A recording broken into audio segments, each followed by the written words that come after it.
I'm making old-fashioned Hershey's brownies. I've got my melted butter.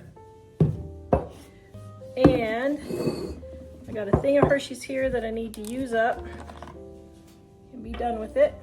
And then I have another one here that's my son's that I'm going to replace because it's been in there for a while.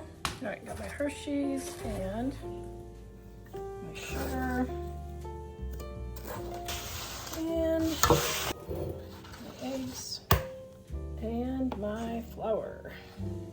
All right, I'm going to get this all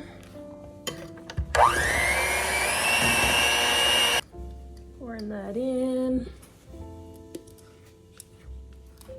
Now, if you're using a dark pan or nonstick pan like this one, you will want to turn your heat down to 25 degrees instead of 350.